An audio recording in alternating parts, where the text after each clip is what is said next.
And I think you could apply that to almost anything in life.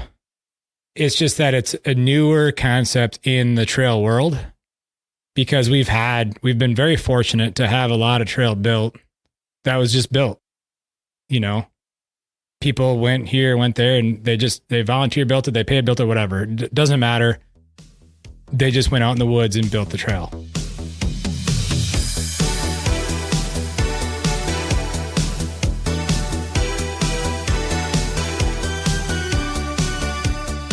Welcome to Trail Effect. I am your host, Josh Blum. Trail Effect is a show that dives into the stories behind trails, the communities that embrace trails, and the people who rely on trails as a way of life.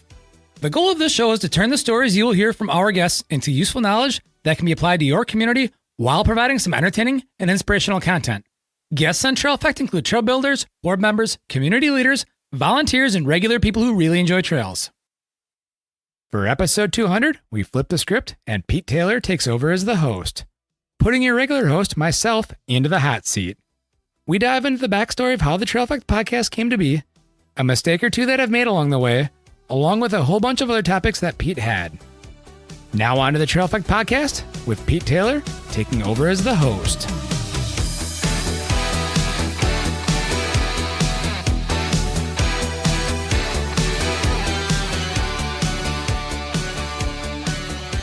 Am I going to do the intro for it? Well, I've already hit record just now. No, I just mean like you're just going to play your stock welcome to Yeah, if you want to do some kind of intro to what you're about to do. I will totally. I mean, I didn't plan anything. Because this is one of those things that it's funny. So we talked about this like a month ago. Yeah. And I kind of like, I go into these things as a host. Research prepared, not real directional prepared. Sure. And never nervous. Sure. I'm nervous for this. Good. No, I mean, it's not good. It's great. No, it's not good. It's great. Yeah. Yeah, of course. It's weird different. To be on the other side. I didn't prepare a full intro of any sort. You've got your taglines. When did it start? Recording? Yeah. Let's see. That's actually a question. So maybe. Oh, when did the podcast start? When did the podcast start? A minute and 50 seconds ago. All right. Well, that gives me a timeline. So this will be my intro and you can splice it in or not. Let's see. Oh, hey, look, we're on the calendar up there. Oh yeah. Yeah. That's nice.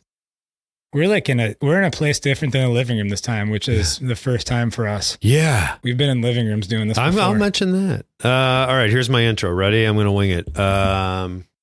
Hey, welcome to Trail Effect. This is a fun one. This is a unique one. This is a different one. This only took a little bit of arm twisting. I am your host, Pete.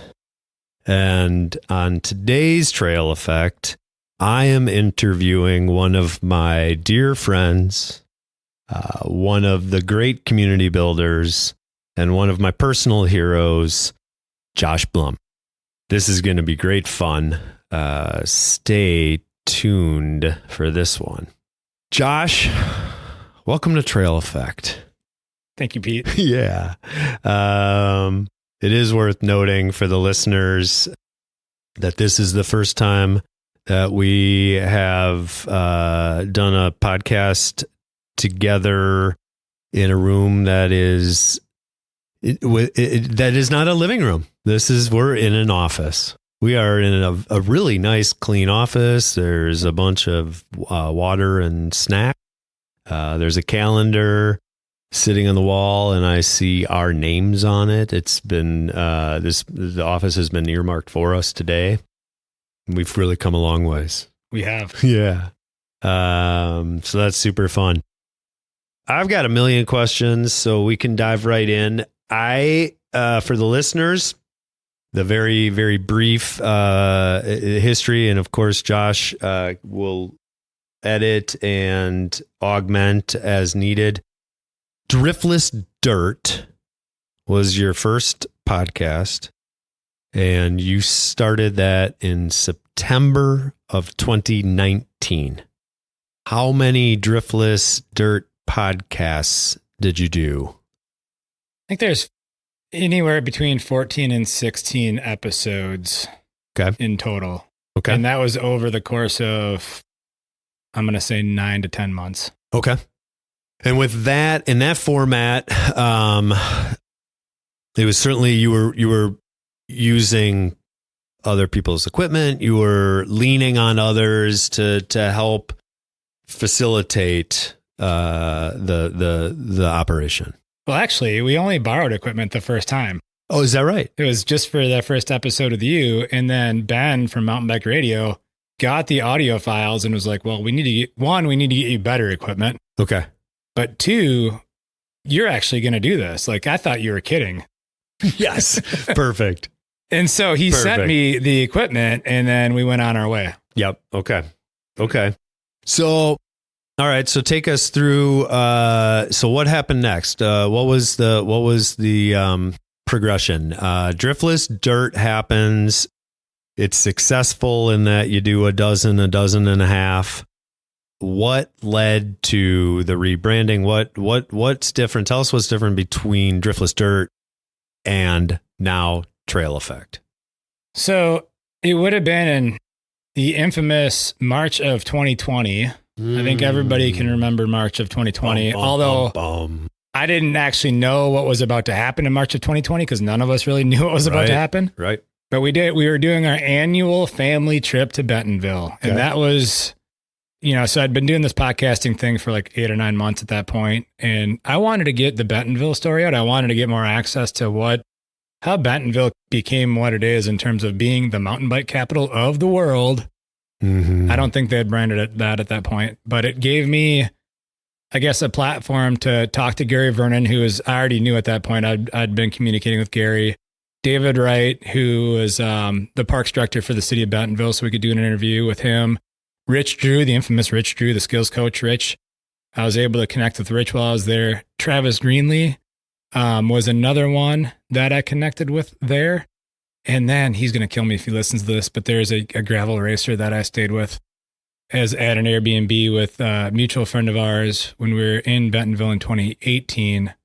His name will come to me at some point. But anyhow, so I did these 4 or 5 interviews about Bentonville, but they didn't really land on the Driftless Dirt platform properly because they weren't out of the Driftless region. And so that got me thinking about, okay, I want to continue to have access to more people outside of the Driftless region to talk about trails and trail communities and get to know more about how trails and trail communities came to be. And so I need to have a platform that isn't called Driftless Dirt because not many people know what that is. Driftless Dirt was great from a regional perspective. Like we live in an amazing place. Yeah.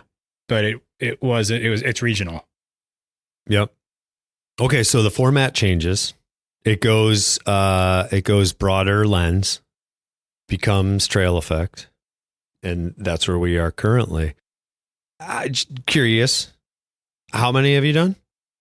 If this comes out in the order that we're talking about, it's going to be actual episode number 200. Love it. There's a few more episodes beyond that I did bonus content with. Okay. But we're going to say official episodes 200. Yep. And here I'm trying to think real quick. There's the calendar right in front of me. We're in what'd we say? You started in September of 19 and now here we are in September of 25. So yeah, that's fantastic. What's funny about that is I was looking back not too long ago to see when Driftless or when Trail EAffect started. And while I started recording episodes in August of 2020 for it. Yes. Which was funny because I did in-person episodes in August of 2020, which I don't think people risque. I know. And now I do more non-in-person interviews. So the irony of that. But fast forward to September of 2020, that's when the actual first episode of Trail EAffect came out, would be September 13th of 2020. Okay. So it was a year from starting Driftless Dirt to rebranding to Trail EAffect. Yep. All right. Well, why don't let's just back up one step. And let me ask you this, and maybe you've already touched upon it, but let me ask it more directly and get a more direct answer. Why? Why did you start another podcast? Why did you, what drove you to start what's been really 6 years into a great run? Why? Well, at that time, if you remember, and you'll remember this, I was working for Wisconsin DOT, and I was in a highway maintenance position. And so I was an area maintenance coordinator for 2 different counties, which meant I had a lot of highway to cover, to look at from a maintenance perspective, Vernon County being one of those counties. Mm-hmm. And I found myself like looking for a good podcast content to listen to as a person who's kind of sick of whatever I can get on terrestrial radio, if that's what you want to call it, right?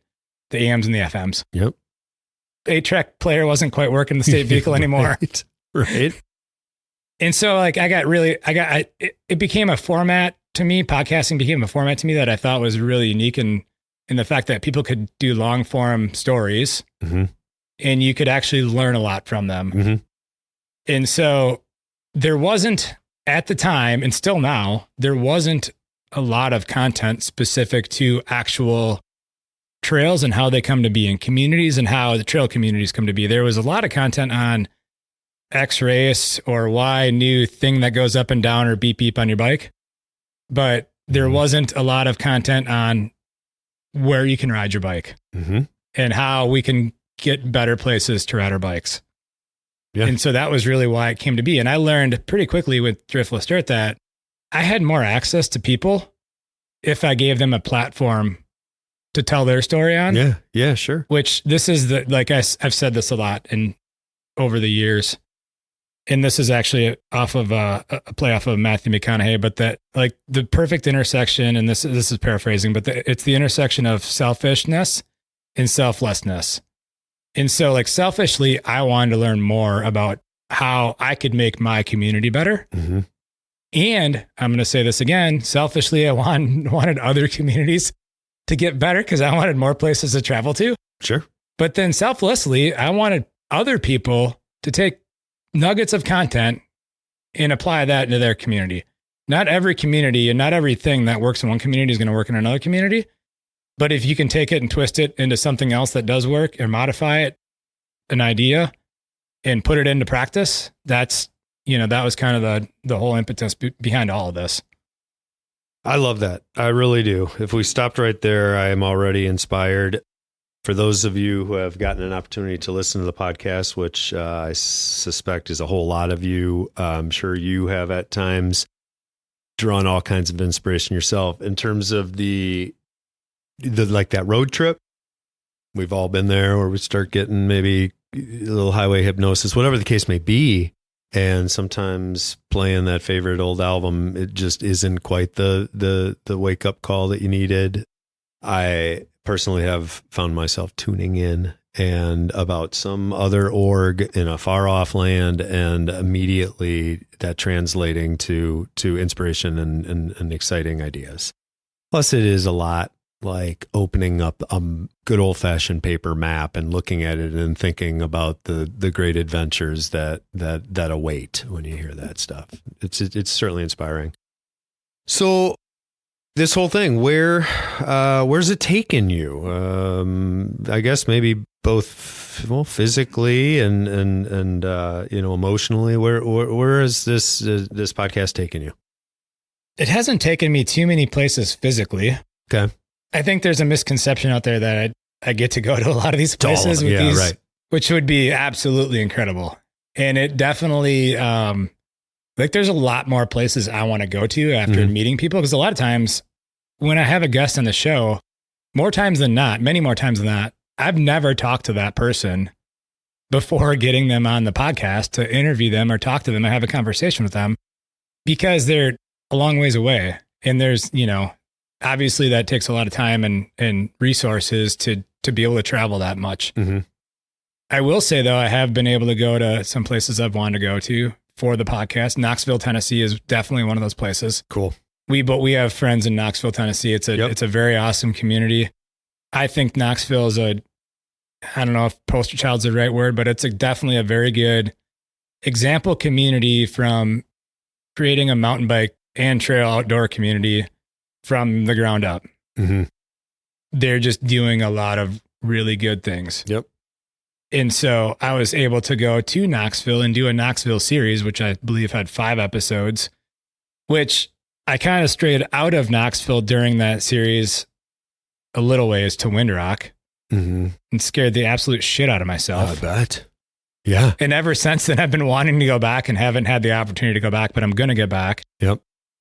And so that's one place that this podcast has taken me to. Another place this podcast has taken me to is it's given me the opportunity to go to PTBA events. And the PTBA is the Professional Trail Builders Association. Yep. And so I was invited in 2022 when they could start hosting events again to the PTBA event in Bentonville. Okay. And I recorded a bunch of content in person in Bentonville. And, that was my first, there was a bunch of people there that I knew, not in person, but I've had them on the podcast. So I was able to meet some of these people that I've had on the podcast in person, which is always super cool. Mm-hmm. And I was able to get some good interviews there. And there's physically or mentally, like, the podcast kind of fills me up in terms of like, it inspires, like, I get done with a recording and I'm always super pumped up and excited to do the editing of it. And I'm more inspired to like ride and go explore trails. Right. It's an interesting thing that I never thought I would like. I didn't see that part. Like, I knew it'd be exciting, but I listen to these shows probably at least 3 times before they go live. Okay. So through the editing process, through the various steps that I take in editing, and I probably do editing slower than I should. I maybe should take advantage of things like AI, but I don't. I manually edit all these shows still. And I find myself, even now, I'll go back and re-listen to an episode that was recorded maybe 3 or 4 years ago because of what the person brought to the show with content. Like, yep. Knoxville, Tennessee is one of those places that I go back to and revisit. It's just, from a podcast perspective, I think the most popular episode has been Glenn Jacobs, and he's been on twice. Okay. Glenn Jacobs is like, he's a wizard, man. Like, he's so easy to listen to, and he's full of so much good information, and I geek out on this stuff. Like this is my dropper post of things to geek out on, or new disc brakes or whatever. Insert that new shiny thing that comes in a mountain bike. Right. That's neat. And it's cool to hear that you'll go back almost to reference not just the information, but clearly the feels that you get from it. That is awesome. What through all of this is either a real easy or a tricky one. Kind of those biggest surprises, biggest mistakes. What what can you tell us about that? What would you say some of the greatest surprises, the greatest maybe personal celebrations, maybe community celebrations, accolades, feedbacks. What do those look like? Well, I don't actually I get some feedback. I don't get a ton of feedback. Okay. The feedback I get is usually really good. Recently, I got an email from JT Horn, who is a recent guest. He's the National Trails Director for the Trust for Public Land.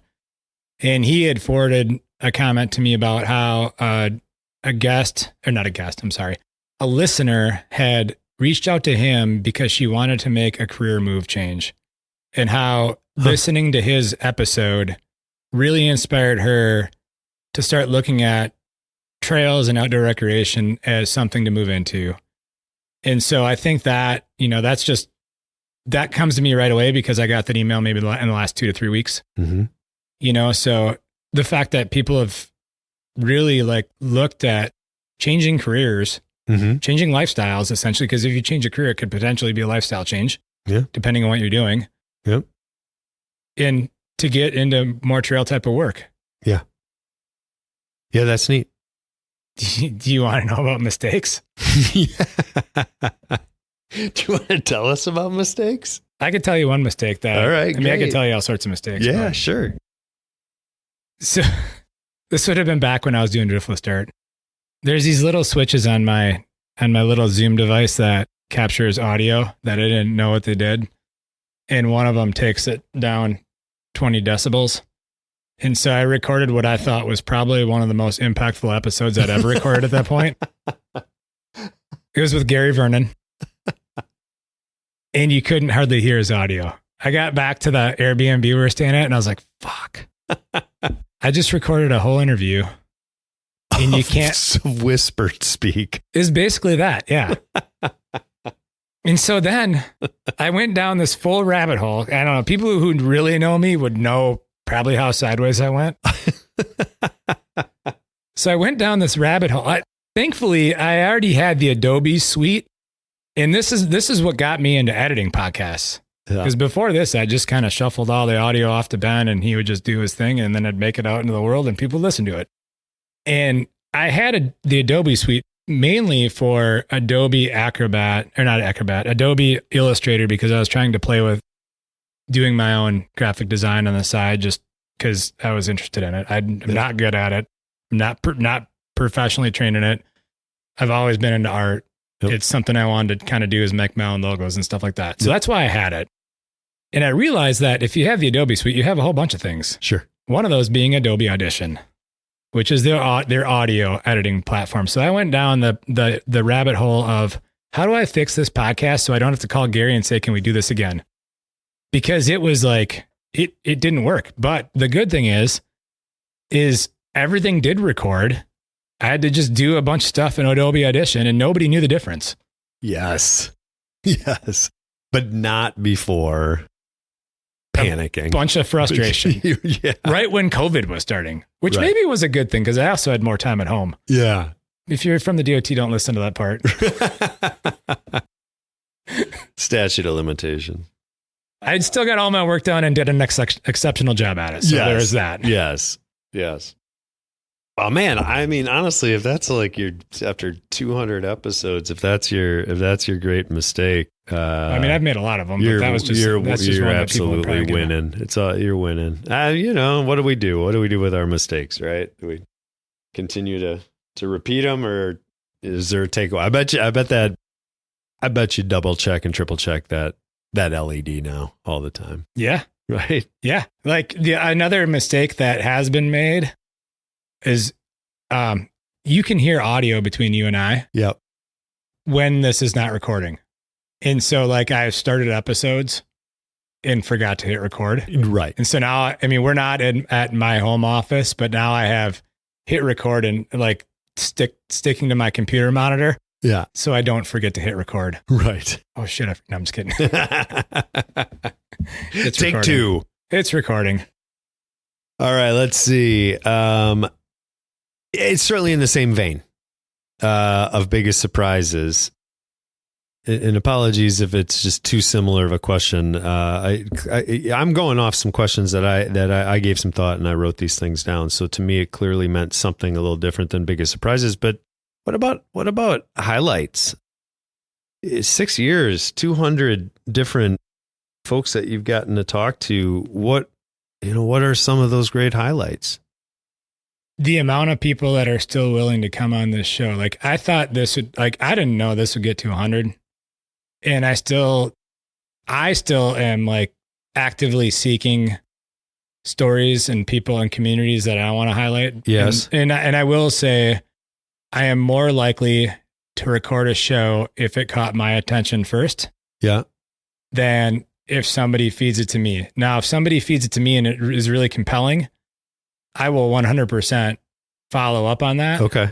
But because there's a lot of stuff out there that I just don't know. Like, sure. I'm not going to say I know everything. And so there are a lot of good stories out there that get fed my way. And it's like Bryce Sherbach, for example, who does a whole bunch of media on YouTube. Underexposed is his most current series that he does with Pivot and other brands. Bryce has been really good at feeding me stories. Sure. Because he lives in this world too. He's actually meeting with trail communities and trail stewards and doing this thing on a visual level. Yeah. And so he's been incredible to feed these stories. And I guess that's actually a surprising thing to me is that somebody like of his stature, used to be a writer for a Pink Bike, is willing to feed stories to this podcast. Yeah. Yeah. So yeah, that's probably one thing that surprised me. Another thing is that we're 200 shows in. Yeah. Yeah, just the pure longevity of it. Well, I think you just answered this question. Another, a question I guess I was so curious about is in the early days, you were knocking on doors and suggesting conversations, and fast forward, you've got, I'm sure, quite a list of people that you would love to have conversations with and hear their stories. But it sounds like you also have people that are reaching out to you. Yep. Saying, I've got a story to tell, and I really, really think your platform is great for it. Yep. And in complete transparency, we'll go into the dark side of things. Sometimes I get those emails, and I've especially in the last 2+ years when I switched careers, the feeling of being overwhelmed has been a lot more than ever before. I had, when I was in my previous position, I had a lot more free time. I could flex time. I had over 20 years of service in, and I was maxed out on all the vacations and everything else. Mm-hmm. I was proficient at my job to know when I could take time off to schedule interviews with people. And now that has gotten difficult. So sometimes there's been a lot of times where I'm like, I've told this to Shobi many times, and those who know me know who Shobi is. I'm like, I think I'm going to shut it down. Sure. I think I'm shutting this thing down because it's the one thing I really love it. That's the hard part about it, but it's the one thing, it doesn't put food on the table like my job does. And I need to put food on the table. It doesn't pay the mortgage. And there's some people that say it should. I don't know how it could, but maybe I don't have the good vision for that. So sometimes if you email me, I guess where I was going with that, sometimes if you email me, you might catch me on a bad day. And I don't know, I continue to try to figure out how I can keep this thing going. Cause editing is one thing. I can edit at midnight if I have to. It's finding the time to schedule the show with the guests for the shows. Mm-hmm. That one, it's got to obviously align with them, and it's got to align with me. And those are, and it's been difficult. It took me 2 years to adapt from working in the public sector, which we can go into that if you want to working in the private sector, we'll say. Yep. Yeah. So. Yeah, and you and I are good friends, so I've heard that conversation. We've had it briefly in the past as well. I don't know if I can do this. Maybe it's in one of those lower moments that life takes us to at times. I don't have a suggestion. I have no advice. Merely a statement. I think that you through and through and through are a very dedicated community builder. And I think that, this thing is a huge, and I'm talking on the grand scale, it's a community resource. It's an invaluable community resource. And from that, most definitely should come pride and exhaustion. And perhaps your desire to build community the way you have disallows you to think about monetization of it. But I personally am here to tell you it's okay for you to think about the monetization of this thing. I personally, selfishly, I don't want to see it go away at all.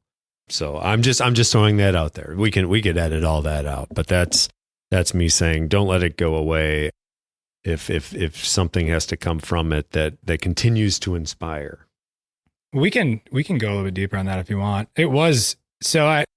It has monetized some. I don't want people to think there's been no money in this. Sure. It's not. I mean, it's enough to clear the expenses that because there's web hosting expenses. Yep. There's, I got a website, a couple domains, and the platform, the platform that I use for a podcast hosting service as well. I think all of that's a few $100s a year. I get revenue coming in from Kettle Mountain Apparel. That's actually been the best revenue stream, period. People like buying clothes online, I guess. Yeah, sure they do. Sure. And I personally wouldn't promote something that I don't use. And I think Kettle Mountain actually does, they're owned by a bike shop. It's a local bike shop and an online bike shop, but I think their clothing is really good. At one point, this is kind of funny. At one point, the coupon codes that they gave me got leaked. And I guess there's bots that scrape the internet. And I hardly know what that means. I didn't know what it meant either until this happened. And all of a sudden I started getting emails like, oh, you just made this sale. You just made this sale. And like, it started like, wow, like the show is really taking off. Like, holy cow, man. Like I'm making like sales like left and ass. Like I just didn't I couldn't believe it. And then all of a sudden, I get a message like, yeah, this thing, the coupon code must have been scraped by a bot on the internet, and all these people are buying clothes now, but they're not listening to your show. And I'm like, yeah, whatever. I don't really care. Yeah. But the funny thing is like, I've taken that money and donated it back to trail orgs. Perfect. Not all of it. Yeah. Like I still need to keep some money in the Trail EAffect bank account. Yeah. Because I want to continue to pay the hosting services and crap like that. And none of this takes into account the actual time that it takes to do this stuff, which is fine. But yeah, so money comes in. At one point I had a Patreon going. I felt really weird about Patreon. I had people telling me you need to start Patreon. So I did it, and then I shut it down, and then I did it again. And there are some subscribers. And the reason why I felt weird about Patreon is a lot of people use Patreon and they'll provide like bonus content or content to the people who pay that's above and beyond what everyone can get. And the reality is I don't want to do that. Like I don't have the time to do the extra work to do the above and beyond. Mm-hmm. And at the same time, I don't want anyone to not be able to get it. Mm-hmm. Like you know what I mean? Or, I mean, some people do it sooner. So like say, if you're a paid subscriber, you can get this episode between Pete and I 2 weeks sooner than everyone else. Right. Which is great. That's their business plan. I didn't start this out as a business plan. There was no business plan. It was how can we get more trails and more communities? And really, how can we improve people's trail experiences? Mm-hmm. Whatever that means, because that's a lot of different things. Sure. And so monetization has been tried. I totally shut down the Patreon thing when I left the DOT and took a job in the trail world, because I then felt like it was super weird. So I just shut it down. So I emailed everybody. I'm like, hey, I'm shutting Patreon down. I really appreciate all your support. I'm taking a new job. I don't want it to feel like it's a conflict of interest. Because in some ways, some people could construe this as being a conflict of interest. I've done my best to keep my Trail EAffect world separate from my professional world. Mm-hmm. Obviously, Trail EAffect has definitely helped my professional world more than people around me know and can quantify, because it really is unquantifiable. Yeah.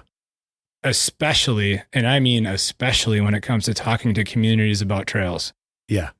Like I like this resource that everyone else has, I have in my brain too, and I go back to. Yeah. Because at the end of the day, like I want to provide the best product that we can provide. Yeah. And I'm going to do whatever it takes to do that. Sure. Well, that goes right back to paying attention. That goes right back to other people's biggest successes, greatest successes, and biggest mistakes, to be able to draw upon that and share. I'm real curious, because we're talking about the amount of time it takes. Do you follow do you try to get yourself to follow a pretty regular schedule with your interviews, or could it be that is it in 1 month you're going to do 4 interviews and then you might go 3 months without? Is it all over? Do you try to keep a regular schedule? Is that even possible? It used to be possible. I shouldn't say it used to be. It is totally possible. Okay. Used to be possible as a cop-out, because it is still possible. That's saying that it's not possible, but it is possible. In 2022, we had touched on mountain bike radio a little bit. In 2020, this podcast up until episode 56 or 57 was hosted on mountain bike radio as a show, as part of mountain bike radio. Mm-hmm. And in winter of 2022, Ben, who owned mountain bike radio, reached out to me, and I think some others too, to let us know that he was shutting it down and potentially going to try to like see if somebody wanted to buy it from him. I'd thought about it, but the reality was that my only interest in it, and this may sound selfish, but my only interest in it was continuing to be able to do Trail EAffect. I actually had some people tell me like, Trail EAffect is cool. I like listening to Trail EAffect. I don't really want to listen to mountain bike radio because I don't want to listen to the other stuff. Like I come to mountain bike radio just for Trail EAffect. And so that was kind of telling to me that like, you're shutting down. I'm going to learn what it takes to actually to be a full podcaster at that point, because I was doing all my editing, giving it to Ben. He was putting it out on the platform. People listen to it. One of the things I learned very quickly when I started researching how to make this transition was that the podcasts that are the most consistent are the ones that get the most listens. It's just the way it is, And so I made the promise to myself, which I've since broken, and we'll get to that I'm going to do one show a week. It's going to be released every single Tuesday at 2:22 a.m. Central Time. Trail EAffect Tuesday on the twos, right? And so this is where it gets even more weird. Like this didn't actually come to me until I was about ready to release the first show that was on a Tuesday. Yep. It happened to be February 22nd of 2022. On the twos. So the first episode of Trail EAffect off of Mountain Bike Radio came out at 2:22 a.m. on 2/22/22. Yeah. They should never have tried to do that again. Just leave it alone after that. That's perfect. And so I was really good. 2022, 2020, all of 2022, all of 2023, I believe, and maybe into early 2024, I was really good at being weekly. So when I left the DOT and got hired on at Rock Solid Trail Contracting, I knew that this was going to get difficult. I knew that the time was going to be difficult to find. And so I had a week off between working at the DOT and coming to work at Rock Solid. And I booked as many people as I could book to record that week. Wow. And I batch recorded 7 or 8 episodes to get me 7 or 8 weeks of runway to where I knew I could continue to record shows in my free time to get to where I was. And since then, we've been coming out once a month. I think that's the worst I've done, is once a month. We had a run of some shows this summer where I released 3 or 4 in a row, weekly. At the very least, I want to be at once every 2 weeks. Like I really don't like having a gap of more than 2 weeks between shows, even though it's happened, and it probably will continue to happen. But yeah, so I don't know if that really answers your question. It absolutely. But that's where I'm at. Okay, so on that note, I guess I'm curious, ballpark, how long does it take you to produce an episode? So from the get-go, from first communication with the guest, whatever that looks like, to the moment that the listener is hitting play and enjoying the production? That's all over the place. Okay. I'm going to throw out an average time of 10 hours. Okay. It could be super easy where we have 1 or 2 email, because typically what happens is I'll be interested in a guest. I'll cold email them if I don't know who they are, if they don't know who I am, explain what the podcast is and why I'm interested in having them on the show. Or more recently, I've been connected with people, and so they know I'm getting a hold of them, or they get a hold of me and be like, hey, I want to be on the show. Mm-hmm. Those are usually a little bit easier to coordinate, but there's usually a little bit of back and forth in email. Then there's recording the show, which is anywhere from, it's never usually less than an hour, because there's usually a little bit of talk ahead of time before we hit record to let the guests know that things can be edited if they say something they didn't mean to say or whatever. Yeah. Like I want it to be as natural as it can be. Yeah. But I also don't want people to feel uncomfortable that I'm out there to get them for some reason. Like I don't want the gotchas. Like, yeah, I just don't. I'm not that type of person. That's not the purpose of this show. Right. And so we talk about that. We talk about the internet, how the internet can happen and things could shut down. And if they get disconnected, to log back in, like I go through all that whole spiel, record the show. Then after the show, I do a couple of rounds of editing. The first round is just for audio quality. Okay. And then I will take out 75% of ums.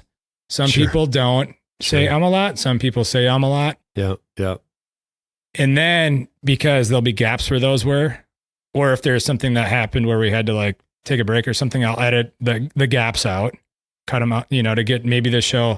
I get examples like if a show was an hour, once I clean it all up, it's maybe 55 minutes. I don't want people to I want the whole show to come out, but I also don't want to waste people's time, And so there's that editing, post-editing, putting in the intro, putting in the outro, putting we'll say ads in, and then I do cover art for each specific show. Yes. Which I started doing after I left. I don't know. I think I started doing it after I left Mountain Bike Radio, maybe before, but I think it was after Mountain Bike Radio. And I do that in Canva. I've gotten really proficient with Canva. I know the Adobe Illustrator purists of the world probably don't like Canva. Maybe like some people don't like 29ers. I don't know. Yeah. Right. Okay. Nice. Or dropper posts. Yeah. Okay. Yeah. Some people still hate on those things for what reason I still can't figure out, but whatever. Right. So I'll make a Canva doc or a cover art, because I like to personalize it. Yep. And those are different. Like I've had comments like people are like, I love the fact that you do cover art. It reminds me of like old CD covers. Yeah. And for those of us that are, Gen X, which Pete and I are, we'll remember tape covers. Yeah, you bet. And 8 tracks. We've seen them. They were a little bit, you're a couple years older than me. But CDs are definitely squarely in what we remember. And it was funny because, just a side note, we're driving to Copper Harbor last week and we're doing like a road trip game. And something about a question about a CD came up and it was, Shelby and I are in the front seat, Remy and Cadence are in the back seat. And they're like, what's a CD? Oh boy. And so I Did you stop at a flea market? No, I had CDs with me. Oh, perfect. Yeah. Yes, naturally. So I had CDs with me. So I hit eject in my truck and a CD pops out. I'm like, well, this is a CD. It was a Dave Matthews Band CD. And put it back in and I started playing it. And Remy's like, what is this stuff? Like, could you turn it off now? That's horrible. So they all sound like that? I realized I had 2 Dave Matthews Band CDs and a Pearl Jam CD in my vehicle, but then it gets better. We move forward a little bit. I realized and this only dawned on me because you can't get internet in Copper Harbor. Yeah. Or you can't get, cell service. So like listening to Spotify isn't a thing. I had an iPod with me. Yes. I plugged the iPod into my like USB device thing and I got to relive the days of listening to an iPod that's probably 15 years old. Mm-hmm. And I showed them what an iPod was. They're like, what's an iPod? Getting closer. We should show you rotary phones and black and white TVs and cable boxes with buttons on them. Slow down. Slow down. All right. Nintendo. The original. Yeah. I had a TI-99, I think. That's great. So yeah, all right. Yeah, that did it. And that, how much of the how tech savvy would you say that you came into the whole thing? I assume that's just been baptism by some degree of flame. Yeah. Well, I told you the story about the audio issue that I had. Right. So that was when I really needed to become more tech savvy when it came to podcast editing. Yeah. And thankfully somebody invented YouTube because there's a lot of stuff you can learn on YouTube. Sure. And thankfully there are people. Mm-hmm. There's a lot of people that do questionable content. It's just is what it is. But there's a lot of very talented people who put out really good tutorials on how to do things on YouTube. And I spent a lot of time watching YouTube tutorials on how to fix audio, how to clean things up. Yeah. What audio levels should be set at, which I think is something that a lot of podcasters still don't know, like how to set the right audio levels out of the gate. Yeah. Using whatever editing software you're using. Right. So yeah, I became as tech savvy as a 47-year-old could. I'm sure you got to be ahead of the curve. You have to be. But there is stuff there. Yeah. There's definitely a bunch to it. I'm getting back on list. And sometimes I read my own questions and wonder what I meant. So this one, I guess this one can be taken a couple of different ways, asked a couple of different ways. I've got a question of give advice. Give advice. What do I think that, maybe that's give advice however you want. To somebody who wants to put on a podcast, I kind of doubt that's what I meant. I suspect it was way more to those listeners if you were able to give advice through all of this? You've certainly learned things. Well, let's start over. Give advice. You've certainly learned things through this journey. If you could, what are some of those things that you would share with people? We'll go down 2 roads. Okay. We'll go more broadly with life advice. Okay. I'm not going to profess to be some life advice guru. No one would mistake you for one. And this is something, I'm saying this because it's something that I commonly need to continue to remind myself of, because I am making this mistake all the time. And that is just have more patience. I've referred to it in the past as tactical patience, which is you got to have patience, but in some situations you maybe want to like dig around and prod and figure out how to push something in a patient way, if that makes sense, because sometimes it just falls off people's radar or whatever. But it's become more apparent to me, especially recently again, that if you're having an issue with something, sometimes you just got to let it run its course and it works itself out instead of trying to force the issue and fix it. Yeah. You know, and so that's one thing. A piece of advice when it comes to specific trail stuff. I don't want to sound negative here, but this might come off in a bad way. So if it does, I apologize right out of the gate. Don't email or communicate about how much does it cost. Like I get this question all the time. How much does it cost to build a foot or a mile of trail? Period. That's like me coming to you as, yeah, what will it cost for you to? I want a bike, Pete. How much is a bike? Or the phone calls that service department gets of my bike's not there. I'm thinking about bringing it in. What will it cost to fix it? Yeah. Well, what's wrong with it? You know, so I think there's this misconception. Another piece of advice in that same vein. Real quick, why? Why? Just tell the listeners why. Why should I not be emailing you saying, yeah, I heard that community just paid $375 a linear foot. What are you charging? Why is that a moot question? There's a ton of variables. Yeah, sure. Topography is a huge variable. The way I explain it to people is that when you're getting a hold of, we'll say, a professional trail building company, that company, I don't want to say it's there for profit, but it's there for profit. Profit, I think people think of the devil when they think of profit, but the reality is that like we need to make the money we need to make to keep buying the equipment we need to buy, to pay the people that work for us, to pay health insurance, all the things, right? Sure. And so I break it down, and the most simplest way I've learned to break it down is how much trail can we build in a week? Okay. At said place. So I break it down to a production standpoint, because while you might be paying for said quantity of trail by the linear foot, we are paying staff hourly. And the amount of things, trail, feet of trail, jumps, technical trail features, berms, flat turns, whatever, all the different things, rock armoring, bridges, you name it. That all comes from a function of someone's time. And so we need to reverse engineer it and look at it from, okay, we're going to look at your landscape. We're going to roughly estimate that we can build X amount of trails per week, and it costs this much to employ said people to build X amount of trails per week. Mm-hmm. And so I try to explain it that way because everyone's landscape is different.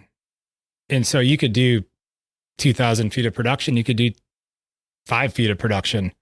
If you're blowing up rocks because there's huge boulders in your way and you're trying to get through something, like you're going to have like days where you don't get anywhere, And so I think that kind of spurs thought in people as to like, okay, I don't need to ask the question of how much per linear foot. I need to provide some more context to why I'm asking the question and how we can get to a good answer. Mm-hmm. Sure. Just like, Pete, my bike is broke. Cool. Do the brakes work? Coaster brake? Does it work? Right. The air in the tires, the shifter, analog, digital. Right. Yeah.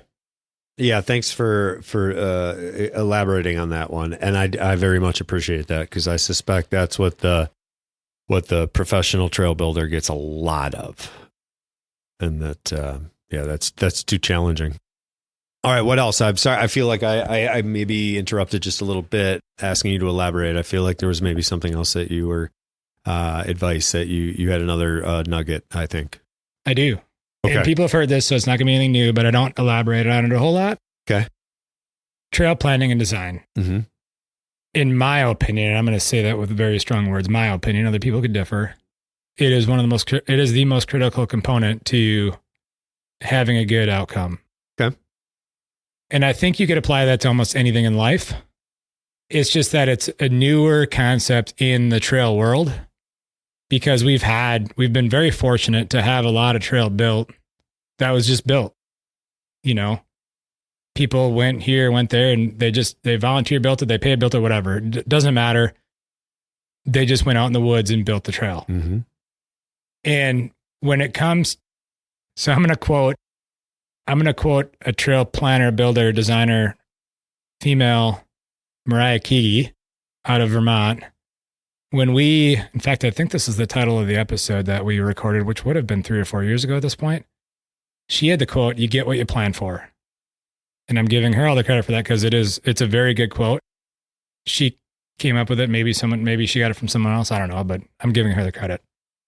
And that is when a project, I guess when it's a paid project, if you look at the big picture, planning and design typically costs 5 to 10% of the overall cost when it's all said and done. And so it's a pretty small percentage of the big project. It also allows you to get funding. So you can take said plan to said whatever, and it'll help. It's a marketing tool if done right. It helps you get through your permissions and your permitting and whatever else you need to do to get it built quicker. And I'm putting this piece of advice out there because I believe I've seen it a lot professionally where organization, community, whatever, they get a concept plan and then they put it out to bid for construction, but they're missing the step of the actual design. And the reason why this is fresh in my brain today is because I'm actually getting ready to do a presentation on this next month. So I'm creating, like slides for it. And I was trying to think of a good analogy. It'd be like if I came to you, we already used the bike shop analogy, so we don't need to use that one again. But if I came to you, or if I put a project out to bid of a building, and in that RFP was a picture, a rendering of a building, maybe on a piece of land, but really, and maybe it said the building was 40 feet tall by 80 feet wide. I don't know. But you had no idea what was in the building. You didn't really know what the user experience was. You didn't have quantities for the nuts and bolts. And the building wasn't actually ground truthed. You didn't know if the building could fit where you wanted to put it. And so that's a key component, is to do the planning and design up front and actually do like ground truth it, like make sure it's ground truth. Or if you're going to put it out to bid as a concept, be clear about that in the RFP, that this is really going to be some form of design build, that this hasn't been ground truthed. The concept could be excellent. The person who did the work could have done a lot of due diligence with the topo maps, following the contours. It could lay right on that piece of property, just perfect. And I'm not saying that hasn't happened, because it can happen. But more times than not, it doesn't happen. Like for example, we have this trail system here in La Crosse, Gateway Trails. We went through concept designing, or we did concept first and then we did design. And so when Mike Repiak from IMBA came here in November of, or maybe early December of 2018, we walked around the bluff that trail system is located on. And he gathered a bunch of data. We looked at the topography. We looked at the slopes. We figured out where you could go, can't go, what supports a good trail. Where do people want to go? Like, where are the vistas? Obviously, Grandad's Bluff is a pretty significant vista for this region. But where can you actually get, where can you get to good places on the property? So then in spring of 2019, he comes back with this concept map. It was Mike Repiak, Steve Kosachik, Rich Edwards. Like, it was the A team of IMBA. We followed the trails loosely, but it essentially got redesigned in the field, in design. Did we stick with the basic concept that Mike had laid out after he had already done a site visit? Yeah, we did. Did the flagging follow the maps that he put together on his computer? No, it didn't. And that's the way it goes. The concept is also there because it spurs more conversation of what ifs. Sure. What else can we do here? So Sure. It allows you to let whatever idea you have, it gives it room to breathe. Yep. Does that make sense? Sure it does. And it's gonna inspire. Yeah, it's gonna inspire additional communications and conversations, maybe players, and who knows what could come from it. No, it's great. I really, really appreciate that kind of talk. Before I ask the next question, that to me this segues into, do you any other great pieces of advice? I mean, we could go on for a long time. Forever, right? Yeah. Well, then let me ask you this. And now we interrupt this conversation with an important announcement. If you're listening to this show before October 11th, 2025, and you live anywhere near the Driftless area or in the upper Midwest, I encourage you all to sign up for and participate in the Partner 20 mountain bike race held in Viroqua, Wisconsin. This is an all-volunteer run event with all of the proceeds going back into the trails by way of the Vernon Trails organization. There is also a component of fundraising for the local NICA team.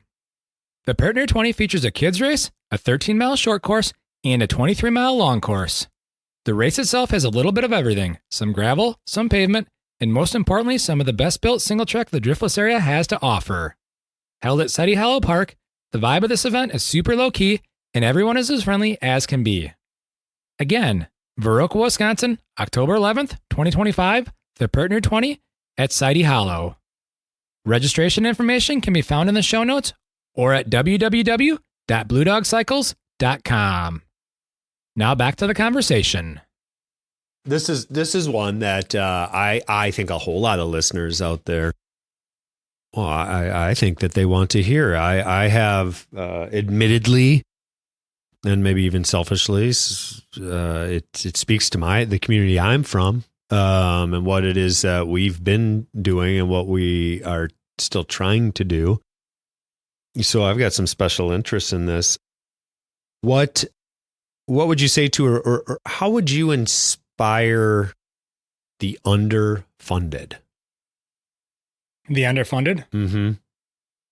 So let me elaborate on that. Maybe just a little bit. I've said this for, it'll be 20 months. 20 months. It'll be since I last had good sleep. It'll be 20 years next year that we moved to Viroqua and started doing our thing.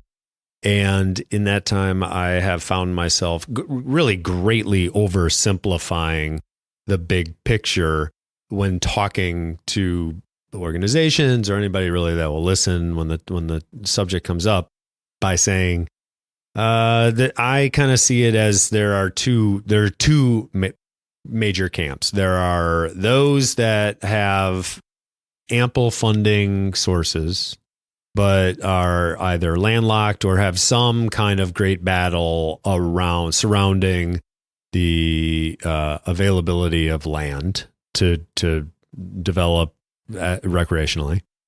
And then there's the other camp that perhaps doesn't have such a difficult time acquiring land or gaining access to land through a land managing agent, but doesn't have the resources to just go and create nearly as much as maybe the person that has the land would like to see created. I think I personally, Vernon County, that's that latter camp. So while we have grown and both in terms of our recreational offerings, certainly also our funding sources, I would still say we are in that latter camp.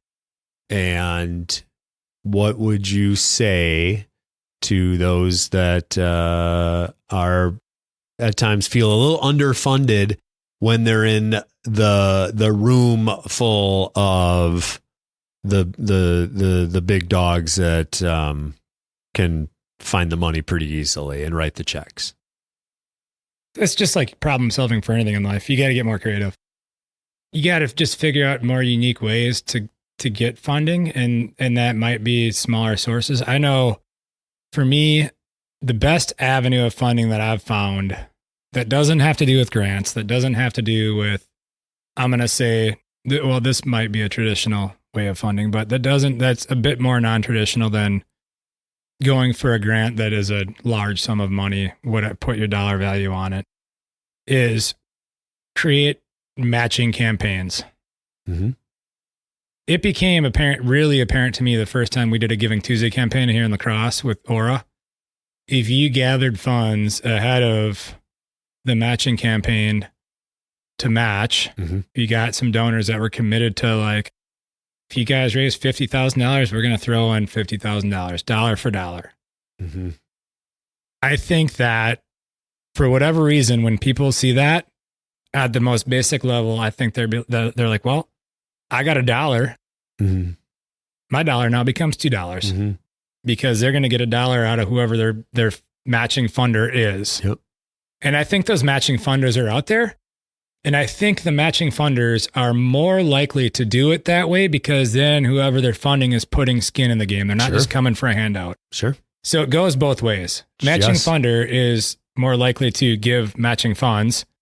People who are coming in, Copper Harbor is a great example of this. You know, they have a partnership with SRAM, and I don't know the details behind it. And so I'm not going to speak to the details behind it, but they have a partnership with SRAM that is allowing them to match money, which is great. They also have a partnership with I think is what's called the Copper Shores Foundation, which is like Keweenaw counties, or Keweenaw and Houghton counties, local community foundation, right? They will also match funds. And so that organization, it'd be like the La Crosse Community Foundation here in La Crosse. You know, they do a Giving Tuesday campaign directly through that foundation with all the different nonprofits in the Keweenaw. There's like 25 or 30 different nonprofits you can pick from. If you're going to donate money to Copper Harbor through the Copper Shores Foundation, when you go online to donate your money, you have to pick whatever whatever organization it's going to. It could be, like I said, there's like 25 or 30 different nonprofits. So I think getting creative with how to raise funds is what you have to do.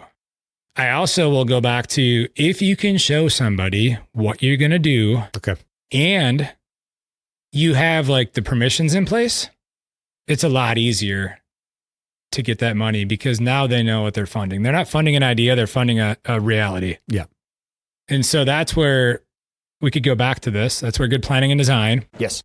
And it doesn't need to be like that part of this doesn't necessarily need to be design specific documents, but maybe a 1-page photo with a trail layout and some photos that point to areas on said trail layout that mimic what things could look like when it's done. They're taken somewhere else. You know, you're just giving somebody that idea. You know, I could probably openly talk about this. I shouldn't say I did. This is not just me. The company I work for, we did a trail plan it's actually more of a bike park plan for an organization up in, we'll say, northern Minnesota. And the initial ask was they wanted some marketing documents so they could raise money. So I gave them some marketing documents. It cost them a couple $1,000s at best. In one weekend, they turned that into $33,000 in revenue and donations. You know what I mean? So that's a good example of like a small percentage of investment can result in a big amount of revenue coming your way. And so I think just getting creative and figuring out what works in your community is a good way to do it. Grants are obviously good. You guys got a grant recently. We did. Yeah. But I think by and large, there's a lot of people that apply for grants. And so you might be one of 500 organizations applying for a nationwide grant. That's a pretty low chance of getting that grant, even if you're the most standout thing ever, right? Yep. 1 in 500. Yeah. You know? Right. So I think it's better to stick local and figure out ways to bring in like community leaders that may have personal interests. Sure. tap into your own community and recognize who's important, who to talk to, who. When Bentonville came to be, I just want to add this quick. Yeah. When Bentonville came to be, I talked to a lot of people. They're like, we can't do that. And I get it. Like, you can't do that. You don't have the Waltons living at your house or living at your house. They have their own house, maybe 800 other own houses. You don't have the Waltons living in your community. Yeah. But there are a lot of communities that do have very, very small versions of those. And so if you can somehow figure out a way to get a composite of different organizations, businesses, different funders to pool their money together, you don't need a Waltons. Mm-hmm. You do it your way in your community, the way it works for you. Mm-hmm. And no one actually needs to be at that scale anyways. And that's what I was going to say. Not every community even would want to be. Yeah. I mean, it would be unnatural. Yes. Figuring out your own scale is great.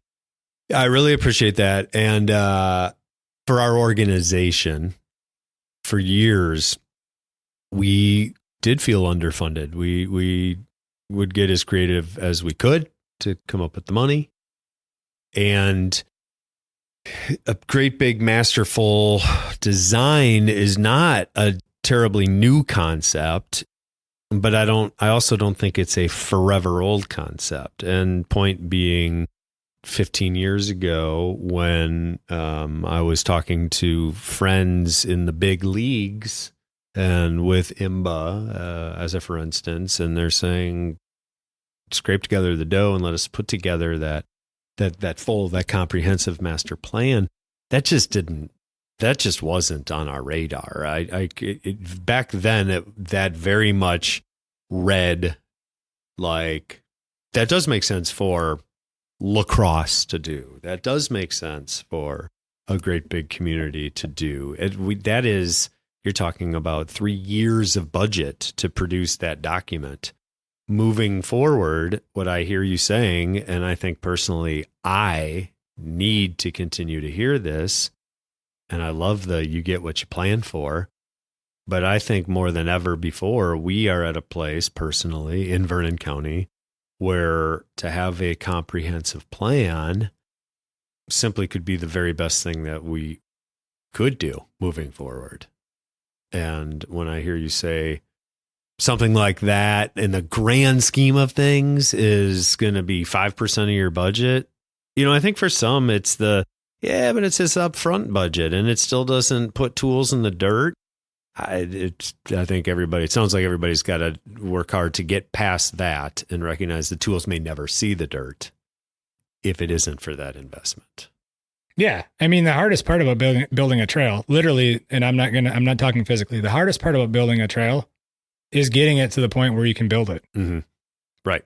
For most people in most places. Sure. It's permitting, it's permissions, it's buy-in, it's funding, and it was funny back in 2018 when Rock Solid came here their first time to build some of what's now known as the Star Wars galaxy. It really dawned on me, like, they just showed up, they had their equipment, they just started digging away. I'm like, this is like the easiest part of this whole thing. They're like good at what they do. They can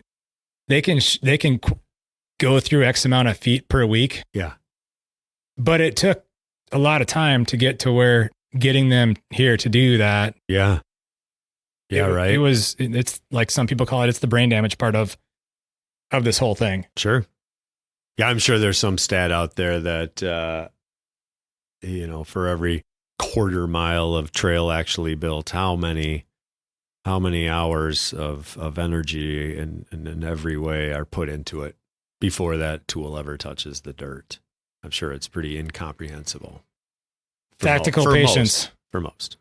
What's that? Tactical patience. Okay. Looks like I'm kind of moving into a little bit of more of the personal stuff here. I think you're right. I suspect that a lot of listeners think, man, that guy, was he really in New Zealand last month and then in Knoxville and then in West Virginia? Dude's lucky. But how about this? Through all of this, are you still riding? I am. Yeah. I will say that's a reason why some shows don't cut out on as regular of a basis as I've made that promise to myself to be, because one thing that's become very apparent to me, especially after going to work for a trail building company, is that most of us didn't get into this because they thought, I'm going to go build trail, so I'm going to learn how to mountain bike so I can go build trail, or plan a design, or whatever part you play in this game. It was the other way around. It's like, I got into mountain biking. It's awesome. I want to figure out how to do better or how to advance this, world of mountain biking that we're into. And so then I, learned how to pick up a weed whacker, a chainsaw, or whatever it is. Right. And then all of a sudden you find yourself like doing all that stuff more and then not riding. Okay. And so like, I have to be like, you know what, today I'm going to ride my bike. Great. I'm like, I get that this show is not going to be out on Tuesday night. I think riding my bike at this point is more important than that. It'll get out when it gets out. It'll maybe be a better production as a result. That's a fact. I don't think anybody opens a bike shop so that they can buy inventory, pay bills, and manage people. I'm pretty sure that's not the driving force behind people buying bike shops. Or starting them. So yeah. I can appreciate that. All right, here's one. For me personally, and I only say it to maybe give you a little bit of relief from what could be otherwise a difficult question. I don't have a top 5. I don't have a top 10. I have what I kind of consider to be my ever revolving, so that I don't have to make great big statements with huge finality. Where are some of your favorite places? I mean, anyone that has spent a whole lot of time listening to this show will know that Copper Harbor is that place. And there's some people that are going to listen to this and say that, well, Copper Harbor is that place because he worked for Rock Solid and they started in Copper Harbor. That is a fact. The difference is I've been saying that for 15 years and I've been working for the company for just over 2. Yeah. And there's a bunch of reasons why. And I think they're personal reasons. It was the first place I went to and saw a machine-built trail with grade reversals, rollers. Grade reversals are rollers. Berms. And I'm not going to say, like, people love to hate on Flow Trail. I love how people love to hate on Flow Trail. But then, like, smile when they ride it. Sure. Yeah. Because I love really techy trail, and Pete knows that the trail we learned how to ride on, most people wouldn't continue mountain biking on. Because it was not flowy. No, it was not. In the least bit. No, it was not. So I love good tech trail too. But that was the first time when I saw the Flow Trail in Copper Harbor, which was just wrapped up that summer of 2011. That made me look at the landscape completely differently. Yeah. And I was blown away. And then I immediately thought, how do I bring this to La Crosse?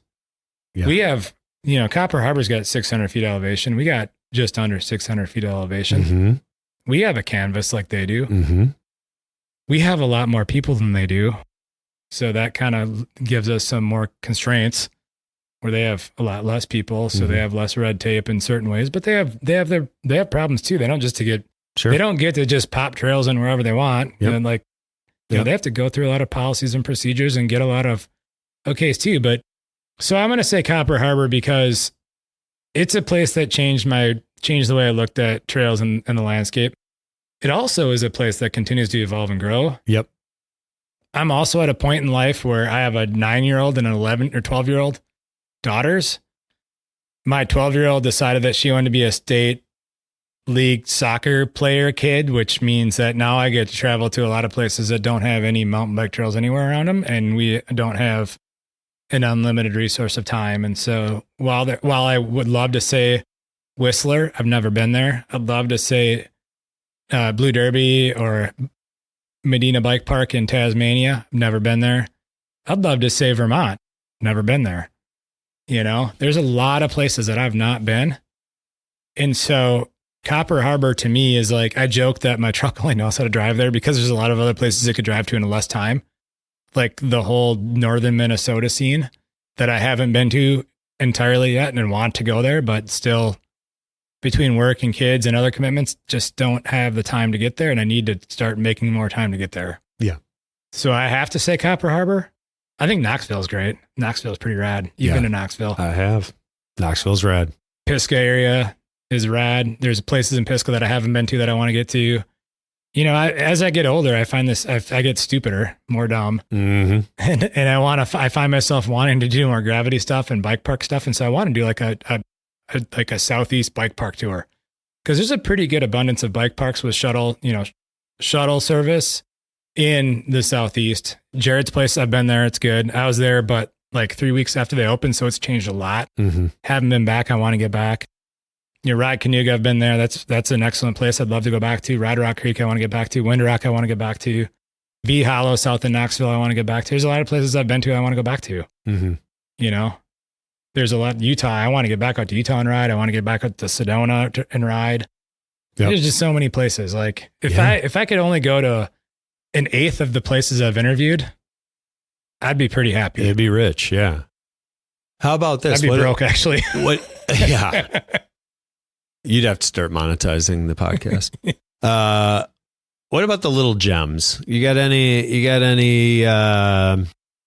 favorite little ones that maybe that came from, like, that kind of thing that you're trying to get from point A, you're getting from control point A to control point B across the country, but don't want to do it in that one drive.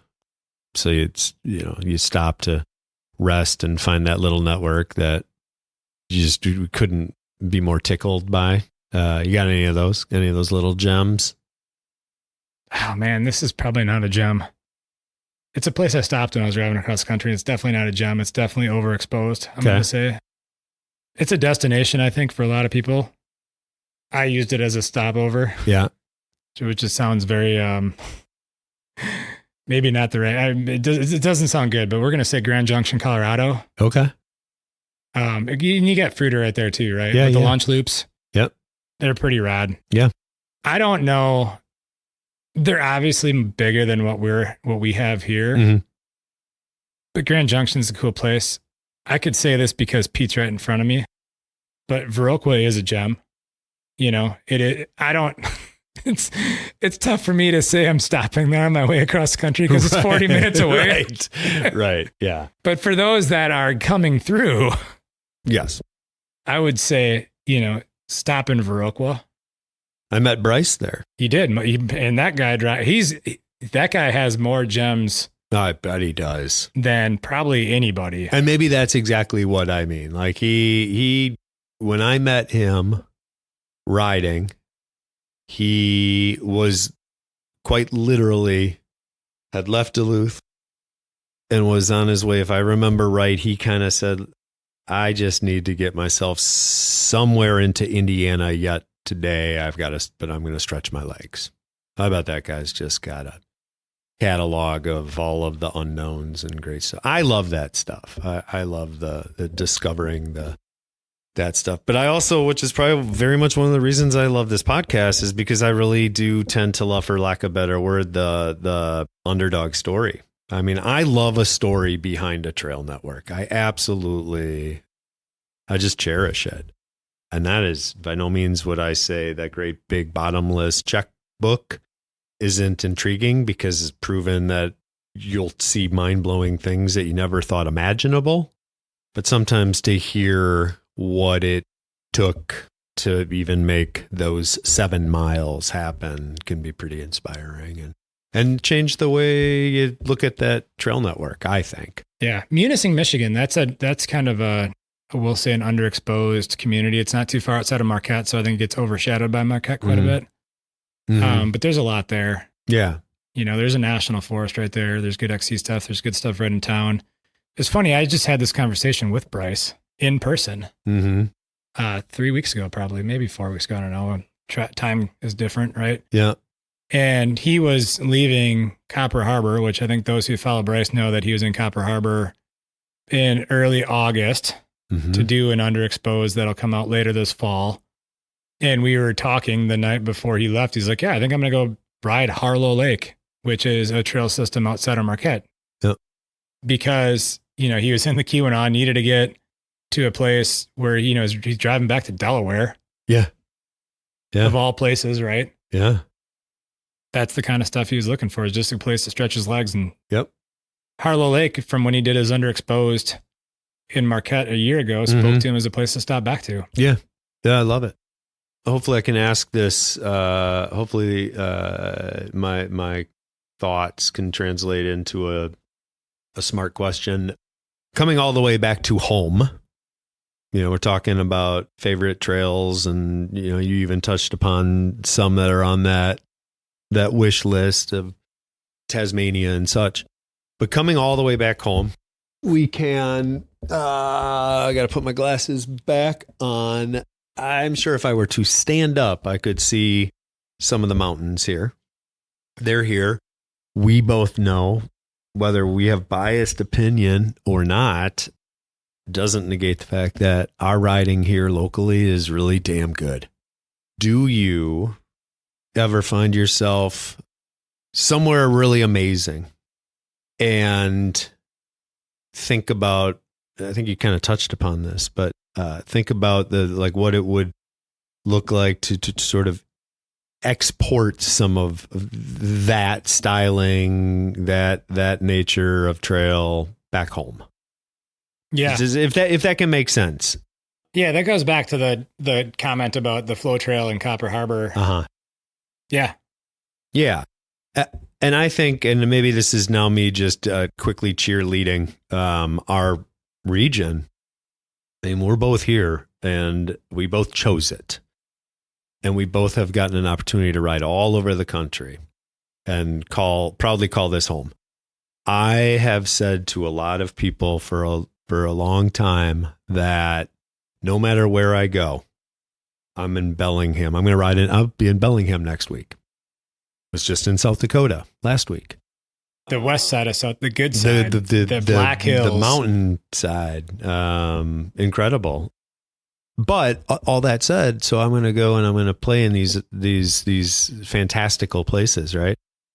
But I can't remember ever a time leaving those places thinking, woe is me, I'm going home now. I always come back excited, feeling like this, I love it. I just love it. And maybe you get that taste of a thing and you think, wait a second.